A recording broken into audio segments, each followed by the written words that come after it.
Now, what's happening in Colombia is just one example of how news events impact pop culture and vice versa.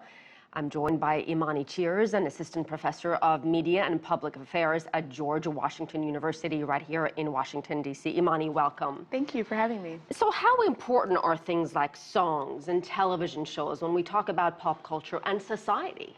I think it's really important to acknowledge that a lot of times pop culture, music, these televisions are really a reflection of what's already happening in society. So it's a lot of times people think it's the other way around, but a number of artists, as we just saw in the previous segment, and has been happening literally for decades, is that artists are really speaking about the societal ills that they see in their communities.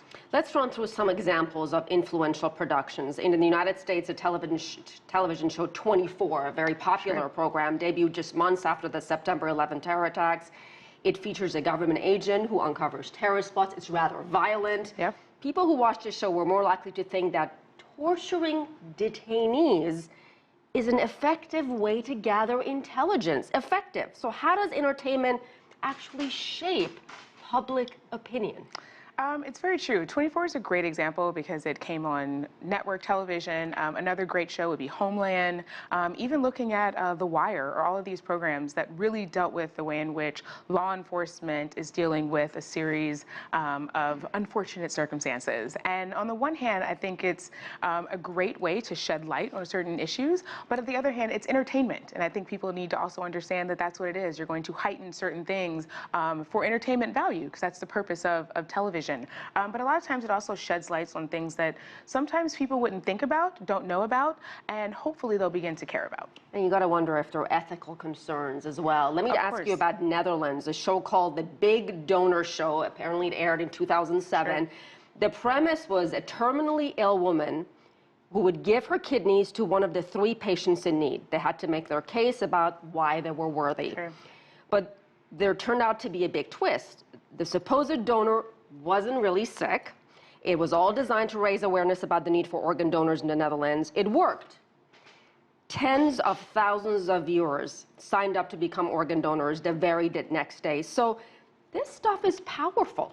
It's definitely powerful. I mean, there's no way to mistake that television, movies, everything, music is going to have some sort of commentary, and people are watching, they're listening. And I do believe that it's shaping the way in which they see things, and the way in which they Is there crossing the line here, Imani? I think in some instances you can. There can be some situations where when I think of and was doing some research for this segment, I looked at, for example, there was a Cheerios commercial about a year and a half ago that showed an interracial couple, and there was outrage because people weren't necessarily ready for that. But our statistics have shown us that there's been an increase in interracial marriages in the United States for the last 2 decades. So it's one thing where on the one hand you can have this positive depiction of what society looks like already, and then you have the example, as you just mentioned, the Netherlands, where bringing awareness of something then had a really positive impact on society. So I think you have both ways. One more example, the successful franchise Eurovision Song Contest. It blows up on social media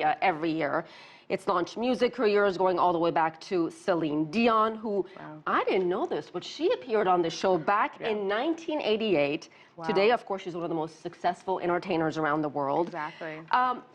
Even appearing on the CCTV Spring Festival Gala a few years ago. So when you think about all the different forms of pop culture, music, television, movies, books, social media, in your opinion, Imani, what is the most influential?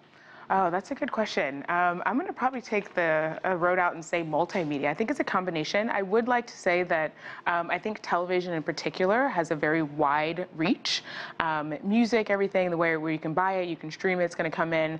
But right now, even going with music, I mean, I think everyone from someone like Beyonce, who she released her song Formation in a video and premiered at the Super Bowl, and then released immediately after her performance the announcement of her world tour. And I think when you have that sort of powerful statement about the music and issues in society, everything from her Lemonade visual album that talked about a number of issues, whether it be police brutality. These are things that people are talking about, and I think you have a combination. I'm going to go with multimedia, but I think music is definitely something that reaches all nationalities, creeds, and it certainly delivers a message in those lyrics. Very much so. All right, we'll leave it at that. Imani Cheers, thank you so much. Thank you for having me.